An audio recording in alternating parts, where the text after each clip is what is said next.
April ni somni le pakua sang ni le somni paruk ni lai ni ani a nimin lama Tengge Pi tia kan ko mai thin Tengge nu thi na wangin Tengge le na tu na hian ko ran lamte tin an ma ni lo kai suai thin tu te le thenum khoveng te po ani ang chu chutian chuanin an ma ni lai na tu te mi tlema zong kan han kal kho ma hei Tengge Pa kan huwa tin an pi ber mai kha ti hian in kuang chunga da in ama thlah liamna hun a vuina kan mang mek ani pima chuani te an ron lang thla hlol maya hei lung leilam atangin pangpar te po tu da khan aron da a hei pangpar moi tak mai Tengge Pi pualin pima chuani na ron da a tuna thu soi me ki upati lal muan thanga BCM tlabung ko than ani a hei Tengge Pi chanchin te tun malama an kholam sugur basora mun vela a Christian lo ni dan te tin missionary te tan po a rin taka hilaya Christian ni na lo vong him to thin tu ni na te a chanchin te a soi ani leina tum hle me Tengge Pi hi ti hianin a khovel jin kong alo top ta a adam lo na te po kha kan han thri anga maro chu ma kha chak to lo hrim mai boka tar kun tak mai kha ani ti kan riat kha maro chu kan hu fo thin ang khanin Peter hoi hom tak mai polai tak mai Christian a nget tlat mai ani na khan afate atu te thlengin tinamak pa Tengge Pa kan han ti te thleng po hian an yang chu hati ang khanin a ruai them em mai ani a hei tuna hianin pima suani abula thu mi pa kan han mu hi an pa ani a ani hi lung leilam atangin helai tlabung sanghaman ron pui fish harvesting kan ti chim tura local kha ani a heti lai tak mai hian Tengge Pi alo boral boxi a ani po an ron kal rem chan ta ka chuan khatiang khanin helai avuina hun te minon man pui theita a an ron ngai pui mo viau mai boka an fak nu pa tak zetani ko ran lam poina vuina program hi an mang ul viau maya maro chu Tengge family te country a an nun phung hei Tengge Pa zia te po country a hetianga khun khan le ursun taka thu soina te po ani a chanchin te po pa ngai taka soi ani rual hian inchu lampang boruak te le pon lampang boruak te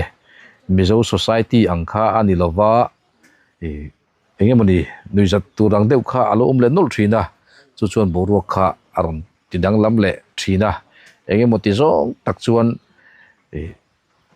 rilru kha enge amuk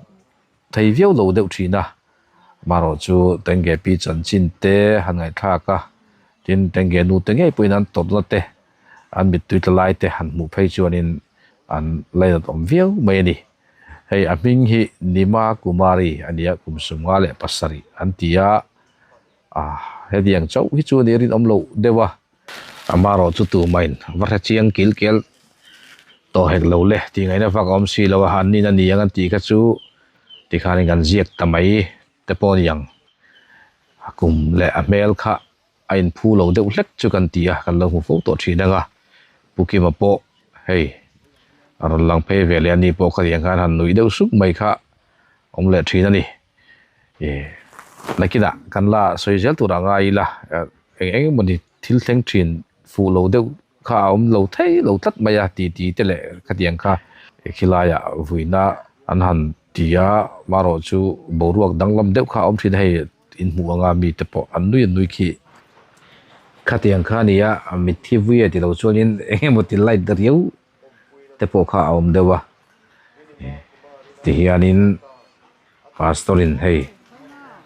thla liamna trong trai na an neya ti chuan Tengge Pa po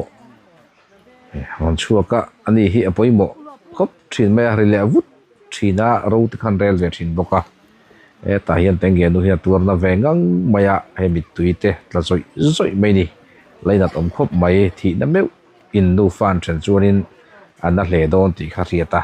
thil an soi thiam lova tin soi thiam po ni se an tong hian alo zir viau lo hemi mizo ina nuk ul taka thu kan an chamte nge ni nuk do kai chuak thei zonga mizo ina thu kan han nei yang chi hi anh đi hậu hiền in anh này thui viêu lo ni melin kan khrim bai chak ba nam hi an til soida ni mizo nen hian ai nang lo en person lutuka til tam taka hian in chu zu soi fi thei si lo ma se khria thiam thei si hian ma hai kuang chin na te po hi an chin dik lawa ti khan Tengge Pi kut pha lai zet men bag thor maya ari dup maya khatiang chi te kha ania ani la bak pa nia lo vir vut zel to mai sia aro han rel te le khatiang kha anuam ti zong tak mai kha lo nia azon tu apo ke phura la to mai don mi kal to mai don mi ka thia ari le ulu thin boka atiang khan engmon ti tak choi kan han dui le de hu thina tha te po alak pui la kan tia ti hianin pukim te po hai mi pa te pon wang le maya ke in hetia video ka siam du phei chuanin kuang zon to te po chan ngai nia ka tia on pui ve a ki mi sang vakhit om lowa tian an mani lam hai tak te mak pa te le fa pa ti te khan an zon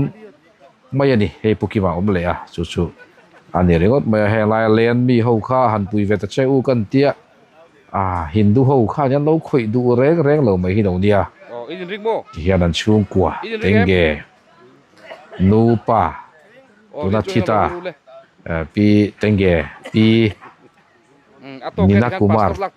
nima kumar kan ti pasal kha le Tengge patan lak puya ti chona vui tu pastorin an lak pui vele a thla hei hi a pasal ani a ti chuan so pi tluangi le Tengge tan lak pui boka hei ti hianin an unawin ti khan lak pui le a Tengge pa hianin thingpui no ne lak pui kha khatiang khan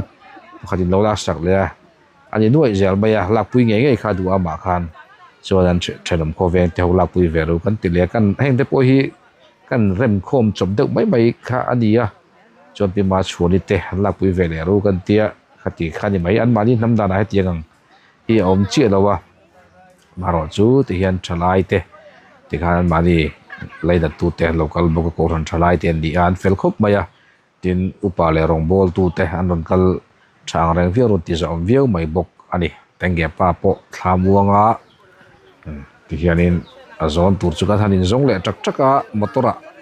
kan kalpui don nia kan tia ko ran lam malak na in kuang te motor te heng song hi ti ani a ti chuan hei zui tu po mizo te pon om ve dia dia thenam ko ve nga hian hindu deuh vek mai an di wangin an ron mai du mi lo maya ruang han khoi du po khan an om mang lo wani hei aming zia da keng tu hi purina ani a upa ani to em kha chiang che lo hai kan ko ran lo te an lo wangin eng din huna che gen den ka khelo maro chu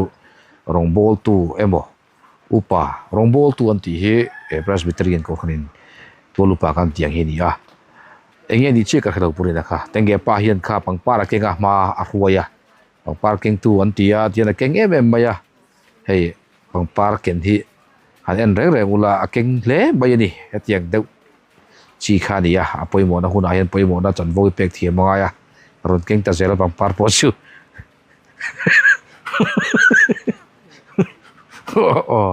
eng po ni sera amuna po kan duina sa anuina tu tam maro chu kha zo ka thil nui zat hun ni do wangin soi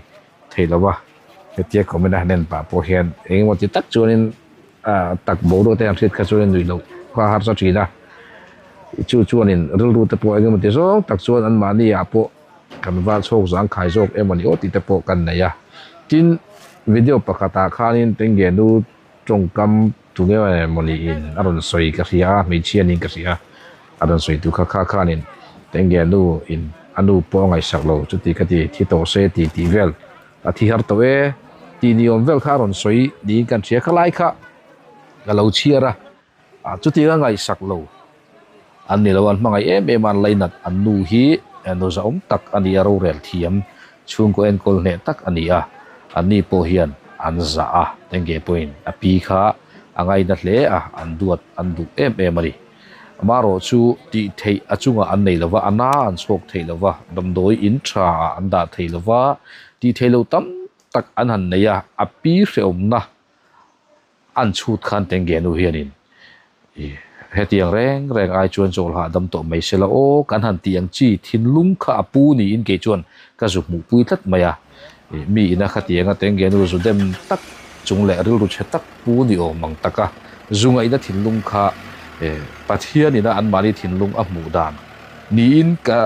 ring lova ke ma ina tuna karon soi liam tak engeni tenge nu hianin anu hre omna te an ngai tua an hu hian a chhok zang khai thelo ziate a phurrit ziate hreom takan zinga o mai chuan chol ha dam to mai se tira thin lung zok ani kan ring ani chutian chuan pathian point tenge nu tong kha ril rungai tu na kha chutiang tak chuan pathian po hian azuk mu fi sakhi karinga ka be sei tat zoka chutiang chuan ni an mani hi chutianga in tong khum le misual tak le indiriam tak mi an ni lawa in mangai na akhat maro chu an tong kam te an manin nam tong hrim te thil dang tam tak khanin mi zo te ang han thloi thlum theilo thil kha anaya chuwan chuan dam reng ai chuna tan hian thi hi athlanom zo kani kan han tiang tur chi kha tenge nu tong ka ina aron ken zok chu ani tilai kha kan soi duwa chu chu riat fiat tirang deuh hian ka tlat mai ni khami riat engeni comment thalo tak mai ka muwa dem deuh tu comment ka mu khanin khatiang zonga kristaril rupu chunga anma ni thin lung zomu fiat tir theinang kha keima lo thlenga chuwan chong ka dem hau lo ke chuan tenge nu hian anu hi amangai em ani ti hi ka ria a ka pom boka ka muthiam bok ani maro chu a hreum na te hi an tan chuan phurit lian tak ani zia kha an the thiam ve an chu thiam ve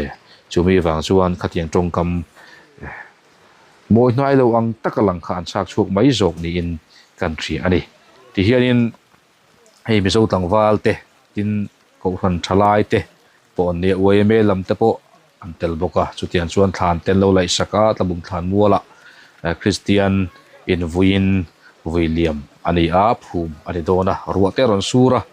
a voi thak ang reng khop maya ti hianin khimi achak khilaya chol ha damna in a khianin an han chol puilo kanga helai thlan hi han siam rem ngai hlek amo wangin kitaranga non zon thak le huna hum tur ani dona chutian chunia so ko ran ruai tu te pon kala thlan lama tong trai tu te po anin ruam man fel veka heti hian me puiting tak tak te Christian an ni tir a lo mel hriat to tu te khatiang khan anon che chuak boka a chan chin soi te po alung chi thlak ang reng khop mai ani tiang hian voinia hei tenge pi thalian na hun chu man alo ngai ta a Peter fel ta khoi hom tak mai Krista lali suwa zui tlat tu na hian kan thaliam ta ni a mi ring lama tang chu chuanin an hriat atlema an dai chin azim hle a amaro chu pathian ang chung thiang hlema chuan nat le hreum to lovin a chol ha dam ge yang ti be sei na in kan thaliama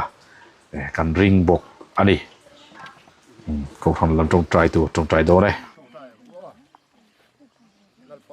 kan pathian min mai tu i khongai na kan chang he tu kin jin thangin hun tha min pe a amaro chulal pa he nimin lama nang ma ta na rin em de in hiak hnung zui reng thin tu a thei to ka irong bor thin tu de alpa nang ma ri ta kum mang thin tu ti ni ma kumari chuan nimin lama khobe min lo chu san ta yang chuan alpa Nizan lama te tlai bar pui ni ai hian ale taksa chu laya kan lo tha liam ne ton ta ani a nang kan hun man dan te ni ti amin hu puya chuan alpa tin ti kumari irong bol na chop sana in he na i huai le ta ka bang in he na lom thu kan ron soi saka ti chuan lalpa voi ni a hian akal san ta te ama ngai em tu te anu pu pa te le อาตูเตอาปัสสาวเตอันสูงกว่าอูเล่นาวเตกันแหนมเฮลปะนั่งมันคงไอตะกินอีบานทำวนในทำวนละอันทินลุงอ่ะอีปัทเทียนเสียเตลันตีเจลตีอินอีทำวนนะกันดนดีสเกพิจารณาวิญญากันหุ่นมันทรงนามินอมปุยและมินหัวยบางอ่ะลอมทุสัยจุงินลลิสุคริสตานินกันดนดีละเจอาเมนติคานินอาวินะหุนและอภูมินะหุนจูกันมังโจตาอันนี้ไม่ยาที่ลุยเลยคิดที่เขียนอันทักจุกไม่อันชามาอันสุติยาจอยเลวปาร์ดโตเขียนเฮียจินโตคนเฟลวาอินเฮตาเห็นวันตุมชิงรุนกาลาเฮียตาติคานินอันสุทักเง่งไม่ยาเต็งเก็บปะปอกันลุงเลียนดึกไม่อัตลาคลาริดุบไม่ยาข้าคิลาเต็งเก็บปฏิดันกันเสียทีระอันละตนเหลาทิลเละเรียนไงเหลาหมู่ไงเหลาอันนี้บอกว่าหอยเสียขันมันเหลาเละไม่ยาแต่รู้แต่ทากชินตัวเดียบีจนรสปาร์ตปอนทากชินนะติคายันมาแต่ปอนทากละปุยละวะลุงเรียนปุยแต่ทากเหลาตัวนี้ก็เตียอันชามันทากทัดต้นไม่ยาอันโหลกไทยละวะกันติคายันเงี้ยนี่กันอาหารอินวินเละเด็กอันนี้จวนอันรมโหไทยตาขัดเทียงอันเรเดวเทียบไปแต่ขันเต็งเก็บป้าขันเต็งเก็บนูทรับฮีทรับเซลอารมณ์เตียอามาข้าอินสักทุ่งเรียลรู้นี่อันตราขันอินจุบแต่ขันติเลทินบอกว่าขันตินเตสุจุบตีเราตัวทรับโรเซปอยเรากันที่อันตัวเทียมเราเล่ไม่ยะมาโรชูตรงใจนั่นละมาเตะกันเรียดปุยอันไงเล่ไม่เต็งเกนูโปก็สวยตรงใจเตะแต่มักตัวนี้โอเต็งเกนูกติขัดเทียงขันอินกันทันกันสันตาส่วนให้มอเตอร์ขันเราลังหักเล่าไม่ยะตาเฮียนอันทันโลดเละตัดชี้ไม่ยะให้เต็งเกเลนมีเละซาเตปอนช่วงแบบฝุ่นไม่ยะที่เฮียนเต็งเกปาฮีมาเฮียนช่วงตัดไม่ยะนี่ที่ขันอินมากป่าจงบกมากป่าอันนี้นะคะเจลิงเนี่ยเลยไม่ยะคริสเตียนเอ็กซ์เพรียนส์น้องในโตคริสเตียนสักผมมีโอกาสจริงกับตาช่างนี้พอเรียนวิวไม่นี่ก็เลยข้างข้าเต็งเกปีวุ้ยนั่นแหละทาเลียมนะหุ่นวิดีโอตัวไอ้กันทันเสียงไทยจูอันนี้